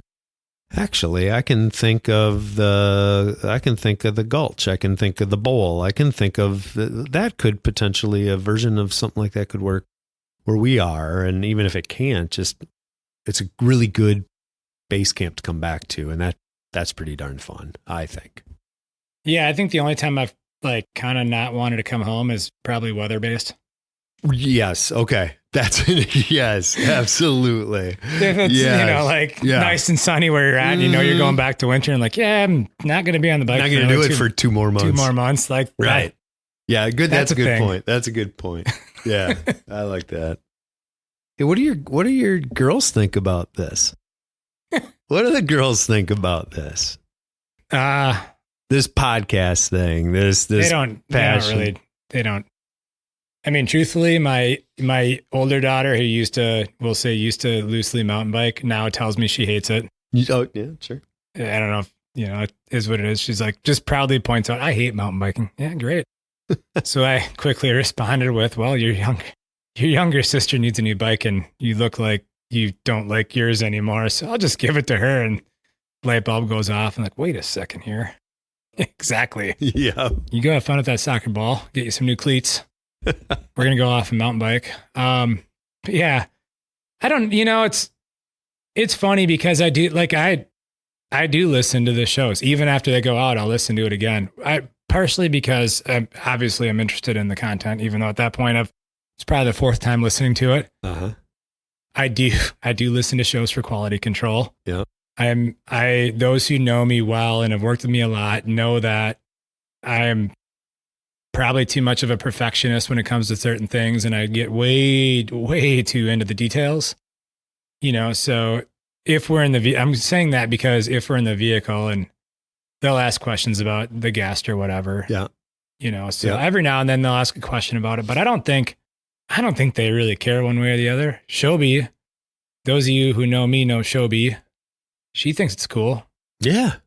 She likes it. She's learned a lot about it. She is funny. Shobi's a unique individual, and those who That's an understatement. That's a big understatement. We met at a very interesting time in life, we'll say. Yeah.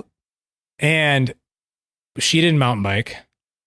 When we started, we'll say, dating, I didn't really have any interest in getting her on a mountain bike. We were together for a year before I put her on a mountain bike, even just to try it in a grassy field in which she fell, which is kind of funny. I do point that out every now and then. Remember that place? And I'll just describe it like that field you fell on. We walked the dog path. Anyhow, side note, people are going to tune out now. No, so she thinks it's neat, but I think she thinks it's neat more because she's a business owner. She's involved with the community. She's involved with the local chamber of commerce, both here and in La Crosse and in Sparta, where she has her 2 offices. She's been heavily involved, not so much recently, but over the years, been heavily involved with the Boys and Girls Club in Sparta. And so one of the things that I was actually attracted to her was because I knew she'd be able to relate to me when it came to doing community-based things, whether it was volunteering for an event. Yep. Or whatever. Like, I knew I wouldn't have to explain to her why I want to go volunteer for said event.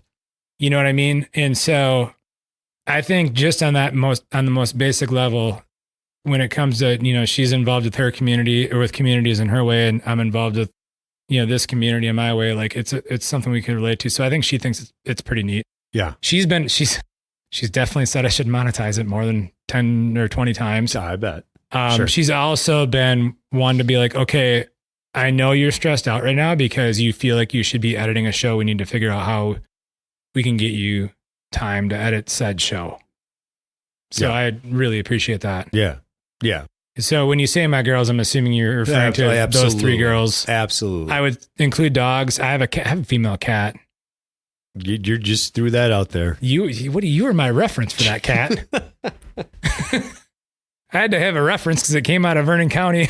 Hey, Pete, you want to be a reference for my cat? That's right. I will for sure be a reference for you getting a cat. Oh, that's right. I think I must have erased that from my text so that no one else would see it. Okay, here, wait, quick side note.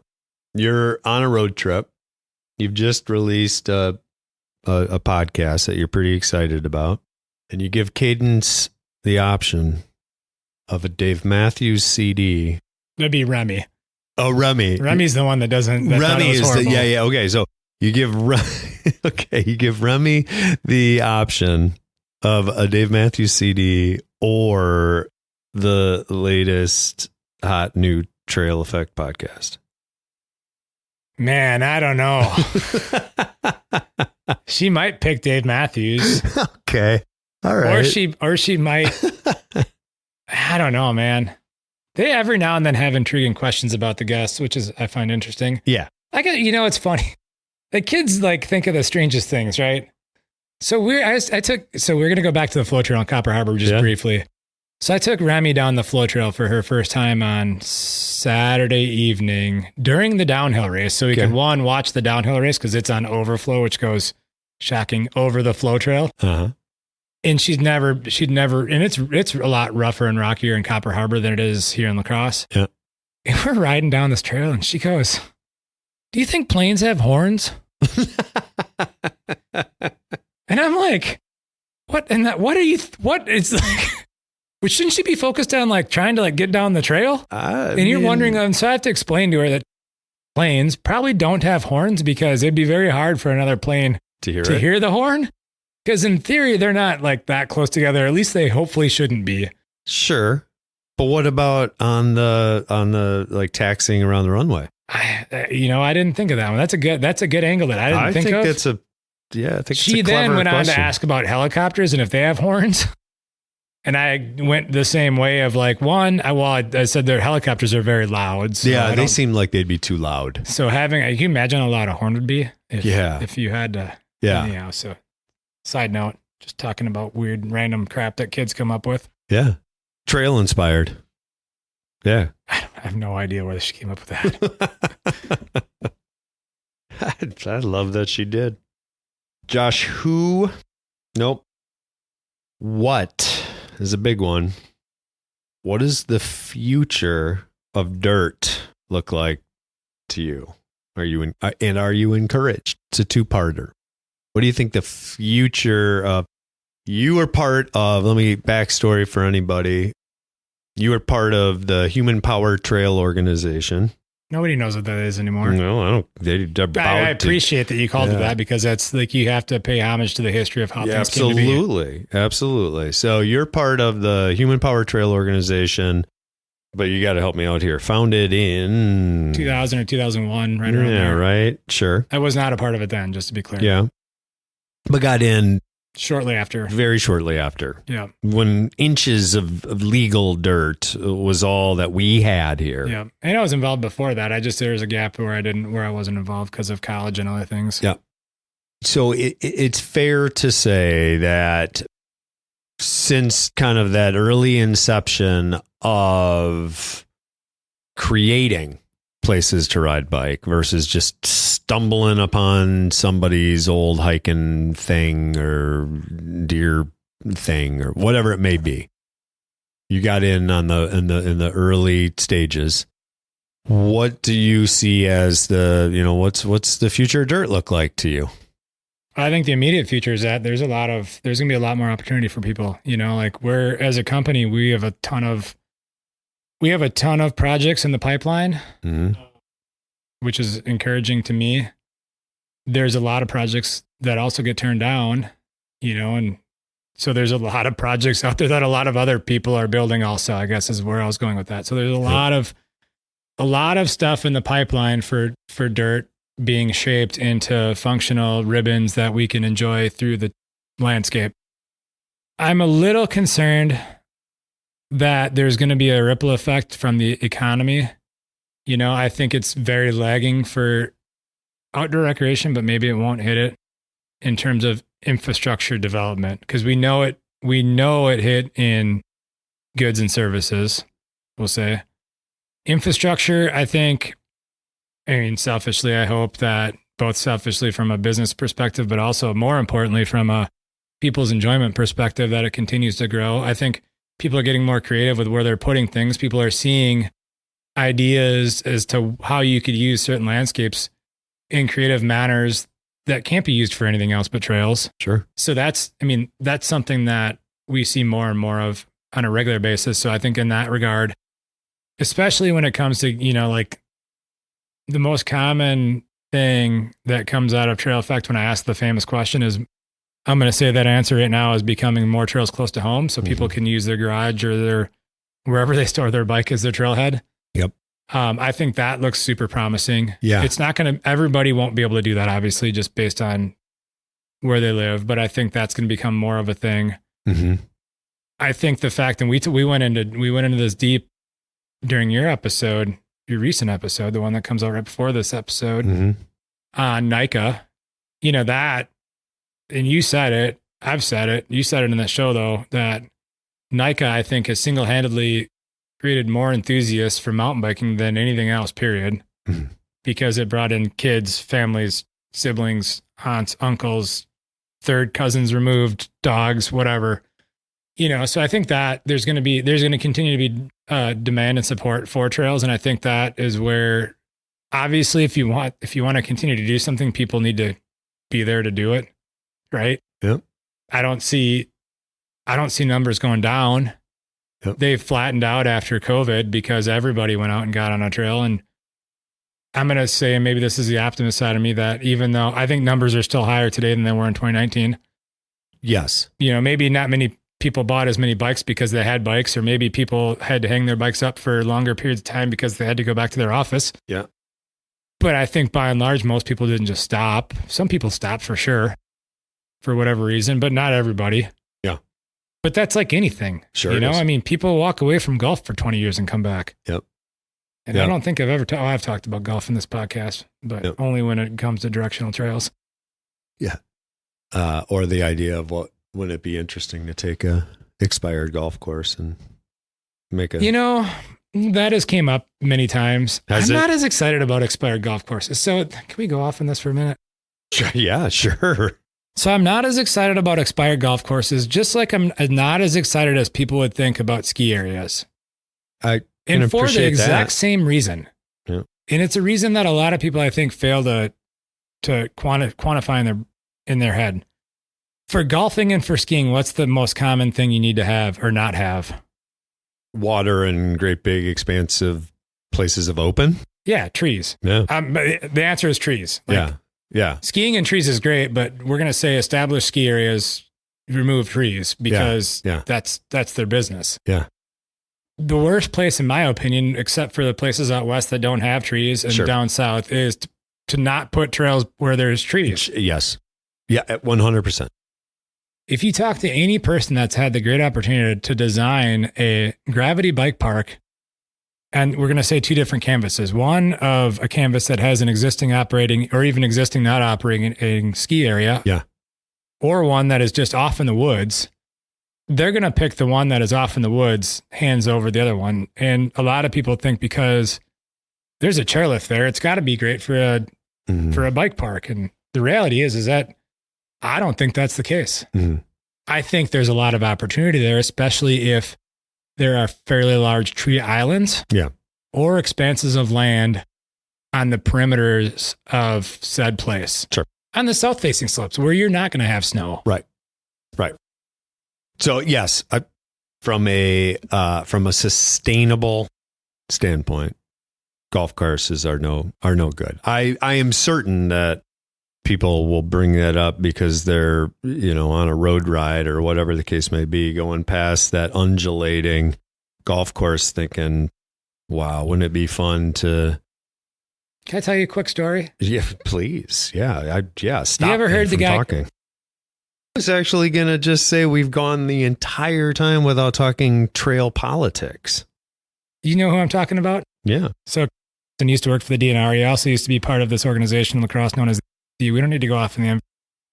Because anybody who's spent any time with me has heard me go off. We're just going to keep it lighthearted. But where this goes is this is a funny little antidote. I used to work, which isn't a building where Wisconsin DNR is. We shared a building. Yeah. DNR was on the first floor. My office is on the second floor. You're going to laugh at this. I used to regularly go to the bathroom on the first floor because I usually had a chance of taking a piss next. Okay. I love it. That's how we're going to touch upon dirt politics. Usually that resulted in some sort of conversation. Now, he knew that I was very pro mountain biking. Yes. And I knew that he was very anti mountain biking. Yes. And I'm going to be very open about saying that. Yeah. One time he asked me, what do you think about, wouldn't it be great if that wasn't a golf course? You guys could put mountain bike trails all over it. All the pesticides that go into the marsh from the golf course and all the mowing and maintenance, it's just not good for the environment. And my brain, I didn't say this, but my brain went to, well, that'd be cool. And then you could take it away from us. Because that's never happened before. But that's not where I went with him. No. I said, yeah, I get what you're saying. I understand what you're saying. But honestly, I like putting trails where there are trees under canopy because I think it's a better trail experience, longer lasting. It's like, yeah. And so that was where I ended it. But yeah, you brought it up. Yeah, well, kind of. You probably didn't know I was going to go there.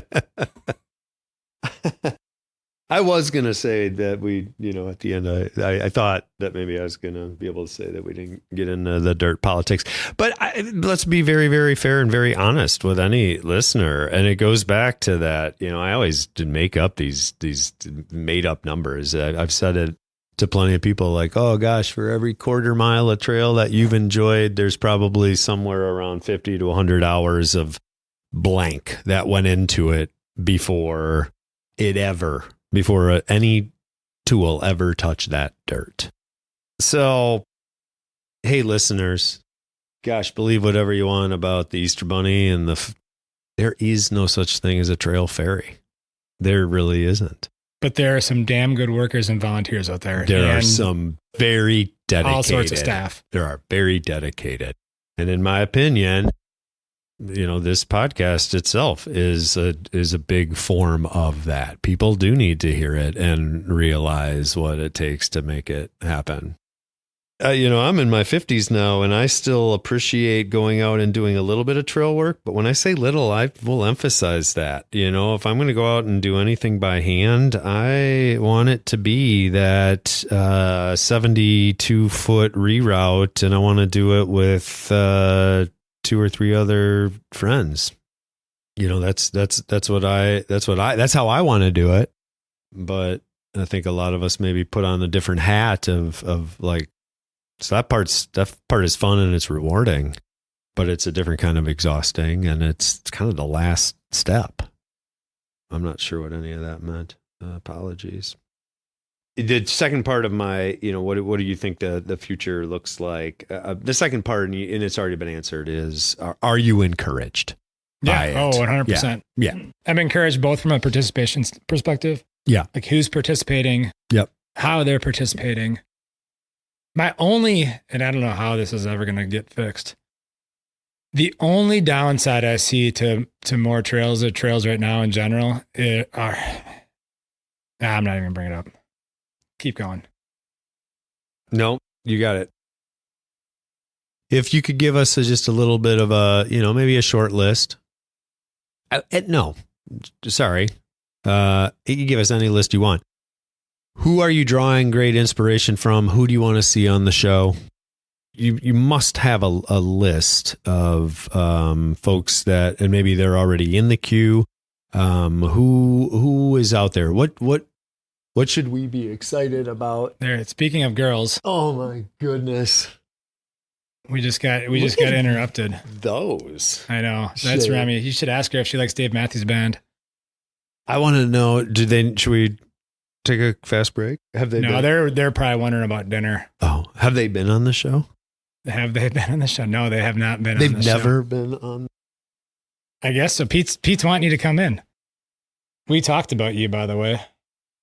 I don't think they will. They're too shy. Did you want to ask the question you asked me on Saturday night? If airplanes have horns? Oh yeah, yeah. And just like that, we have a guest just walked into the studio. Yep. You're going to have to move the microphone over to her face potentially after you're done talking. I feel like after all of these 35 different questions that have been asked, we maybe at hour 6 may have just stumbled into the best one so far. So we got a guest here. What would you like to ask our guest on the radio? Dad, do airplanes have horns? And I want to know if airplanes have horns. I forgot. Well, Pete brought up a good point, which is they might have horns for when they're on the runway. Yeah, like when they land and they're taxiing. That could be the time. We're really close, you guys. Look at how close we are. We went through all of that, and that's where we are. Who's on the list that's got you really excited? I don't. So the Who's are. I've already done the Who. I've already done one of the Who's, I should say. Like when I started this thing out, there is a guy that owns a company he's got business partners too. So it's not him by himself, but Glenn Jacobs. I wanted to have him on the show. I've had him on the show twice. Like that to me, like I could have probably stopped after that episode and been like, we've done it all. Mm-hmm. We don't need to do any more. I say that because I do still pull inspiration from what he's doing with his company, World Trail. They do, as the name says, they build trails all over the world. And I think what they're doing is exceptionally good stuff. Granted, I've never seen it firsthand, so I'm only drawing inspiration from videos and photos. So I can't actually say that I've tested their goods, but I'm sure from everything I've read and everything I've seen, it's incredible stuff. Now, the other answer to that is more about topics rather than people. Sure. Okay. And I believe this is going to come to be here in the next few months. If not, you guys will probably help me out. But I really want to dig into building trail on properties that are owned and managed by timber companies. Okay. That's a topic I've wanted to get into for a couple of years now. I'm especially intrigued by what's happened out in Washington, specifically like Bellingham. You brought up Bellingham. Yep. That's an example. Access. So access is one of those things that we always struggle with, right? Yeah, of course.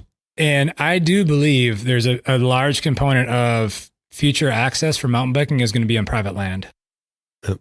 And I say that not because it needs to be exclusive to people, but I say that because you typically have less red tape, we'll say, less regulations in terms of like permissions. Now, I'm not saying that from an environmental so we can skirt things because I don't want to do that. I still want to do everything is environmentally properly as we can and continue to do from a whole lot of different reasons.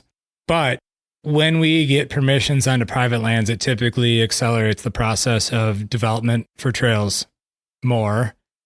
And some of the largest property owners are timber companies. Sure. And those are vast. I mean, you could say the United States is a large property owner of timberlands because of all the national forests, right? That's really what it is, right?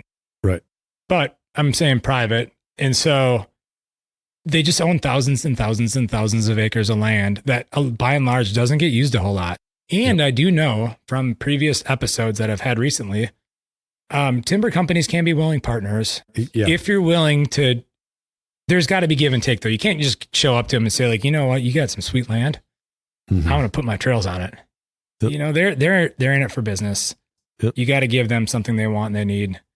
It's just, and that's not wrong. Like that's why they exist. Right. Right. You know what I mean? And so I really want to explore that topic more. I've been in email contact with a person to talk about this topic out in the Pacific Northwest. But I'd really like to talk about it in the East and in the Midwest too. You know, like there's a lot of timberlands up in the UP specifically and maybe other places as well. But that's an avenue that I want to explore more for trail development. Really interesting. Yeah. Yeah, that's very interesting to me. We left Boise, Idaho to move back to Viroqua. And around the time, just shortly after doing that, timber companies were going up around like Bogus Basin area, the ski hill, you know, the forested part of the mountain. And I won't get into any details because in fairness, I don't know all the details. I just know the bullet points were that it was a really amenable relationship with, as I remember it, between the trail organizations, Ridge Rivers, and the timber companies saying, you know, we're going to do this thing. We'd love to work with you. We would like to not have the aftermath look like necessarily destruction, but something that can come from it in a very positive way. So that's really intriguing to me. I have one last question. I've got one last question, and it's one of my favorite questions. Josh, what does a great bike community look like to you? It's got wood-fired pizza in every corner. Yep. I don't drink much alcohol anymore, so maybe they sell high-quality mocktails. Sure. Kombucha. Everybody's going to. I love kombucha, man. I do too. I drink it every day. I do too. No, but in seriousness, so I have a couple different things. One is there's got to be more trails. Like I want to be able to pedal to ride. I don't want to drive to ride. I want to pedal to ride. Yep. I mean, I do it now. I live in a community where I do it now. I got 3 miles and I'm at a trail. It's perfect because I ride like it's all neighborhoods. Yep. Like it's easy. It's an easy pedal to warm up to get over to trails. Yep. So that's the most important thing. The next thing is I truly want a diversity of trail experiences. Yep. Like I want that beginner experience because I think it helps. One, I want to be able to ride with my daughters, even if they don't like it, on those trails. Two, I think it helps really get more community members into trails because it lowers that barrier of entry. That's one thing we've been criticized here with in La Crosse is like, why don't you have more green trails? And it's like, well, because people built houses and buildings and all sorts of stuff over all the topography that makes it like a good green trail, or we have access issues for permissions. Yeah. So I'd like to see more green trails for people to get into it. And maybe that's all they ride. I'm not here to judge how they advance through their journey of becoming a mountain biker. Yeah. But I really like good flow trail and I really like techie rocky. Like my favorite trail right now, my favorite gravity trail in Copper Harbor is Overflow. And it's not because I'm good at it, because I'm not good at it. We just proved that with an Enduro again last week. Like I'm just not good at it. But I like scaring myself, and I like techie rock steep shoots. Yep. You know, so I would like to be able to go do that when I have that desire. Yep. But one of my other favorite trails up there is Highlands, which is a good XC trail. Yep. You know, so I'd like really good XC trails. Yep. That offer that narrow, intimate hand cut experience along with that funner, fast, flowy machine build experience. And so, I'm telling all the things that would, like, I just want all the things for a community. I'm being totally selfish here. Great. That's how you're supposed to answer the question. Like, I want a good diversity of trails, and I would love to have a good amount of distance. Yes. Partially because I enjoy riding off-road more than I enjoy riding on-road. And we can talk about that in a minute too. But I do like going out for what I'll call fitness miles, you know, for just keeping a base level of fitness. And I think, at least for me, you can kind of get bored if you keep doing the same lap over and over and over again. Sure. So to have the opportunity to mix it up is important. And then I do, like, I'm not the most social person on the planet. And so I don't necessarily need the largest community, but I'd like some cool people around. Yeah. You know, like, it doesn't need to be, we don't need to have 300 person rides. In fact, I ride by myself more than anything. Sure. Partially by design, partially because I can't necessarily fit group rides into my schedule. Yep. This is going to be a weird one. I want some good roads. Okay. And I say that, like, when I asked you this question, you talked about Viroqua a lot as being that community. Yeah. And I'm going to say that about where we live. We live in a place that has exceptional road riding. Yes. It's getting obviously more dangerous with cars and people on devices and whatnot. But I think we live in a place that you can find mostly car-free roads. Yep. And do loops, put together routes that you might only do once every 5 years, and not because you're not putting in thousands of miles every year. It's because you have that many options. Yes. Literally, you have that many options. And so there are days that I want to go out on a road bike and just get a good road ride in. Yeah. I don't have a gravel bike. Gravel doesn't really intrigue me as much as road. Not a huge, like, I'm kind of black and white in certain ways, where I want like good single track or a good road that maybe would be gravel somewhere else, but we're fortunate to have it be paved here in Wisconsin. Sure. Because we're the dairy state. Yeah. Yeah. Yeah. I love it. And it's an interesting it's an interesting perspective. People talk about trail network. Think about how big our road network is. We have an amazing road network. It's an amazing road network. I tell that to people all the time. They'll ask me how good the trails are where I live. And I'm like, the trails are good. I'm not going to say they're not good, but the road riding. And as people will find out in the not too distant future, even maybe before the show comes out, the gravel riding is really good here. Gravel nationals are literally across the river from where we're sitting right now in La Crosse, Minnesota, coming up in like, I don't know, 3 weeks. I think, no, it's 2 weeks from today. Yeah, I think it's literally 2 weeks or from tomorrow. I won't be here for it. It's in La Crosse, but all the hotels are in La Crosse, and Explore La Crosse partners with La Crosse in Minnesota to pull that one off. Like, that's definitely, there may be state lines there, but like, maybe we don't like the Vikings. But beyond that, like, we're pretty friendly with them. Right. We love going to ride in Minnesota. There's a lot of group rides that leave La Crosse and go to Minnesota. And that's typical. A lot of times it's to get gravel because you don't have that here. Yeah. You can get gravel in your neighborhood easier. Pretty close. But if you're coming out of La Crosse, it's a pedal. It's a haul. No, we're 2 miles. Yeah. So that's like, we're a warm up until we. Yeah. Which is, I think most communities would be pretty fortunate to have. Very much so. Yeah. I remember way back when IMBA Ride Centers was a thing in the works, and La Crosse was being looked at really closely, and we got a couple of nice visits from some of the boys in IMBA. Got to show them around. You showed them around. I showed them around, and I remember driving them out to places like, from when they were in Viroqua, for instance, and staying with me, to drive them out to the Kickapoo Valley Reserve.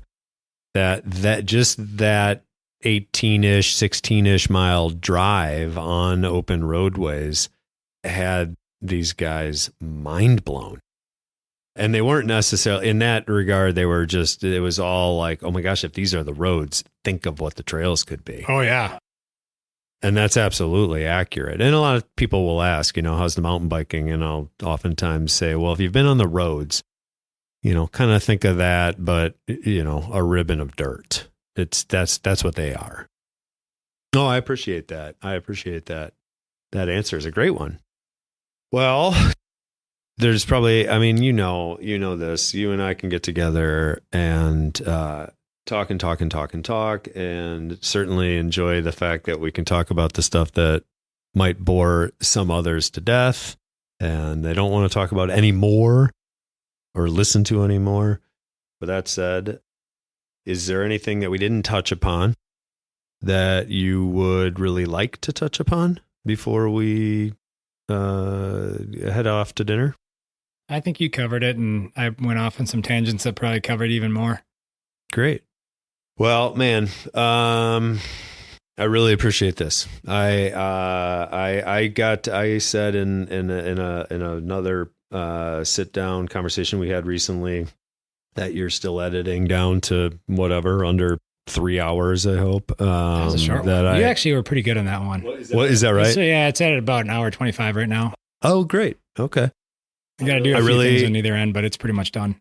I said then, and I'll repeat that I very much appreciate what you're doing. I think it is hugely important. I know that the listeners agree with me. So, at the end of the night, when you allow yourself to think about it, I do hope that you have a sense of pride over it because it's well earned. I want to see it keep going. I love that I've been able to be a part of it at all. It's great. So, let's see, listeners, I apologize that there's no camera set up for this because besides the obvious fact that Josh and I are very attractive, this would also be the time you'd get to see the great big, well-deserved hug. So maybe we can get Shobi to come in here and take an actual photo of us. Oh, yeah. All right. Come into the studio. I do want to close with one thing quick. Please. We talked about monetization, right? And maybe. So I probably did. I did have one more thing to say. We talked about monetization, which is great. But honestly, when it comes to podcasts, the best thing you can do for a podcaster is to share that podcast with other people.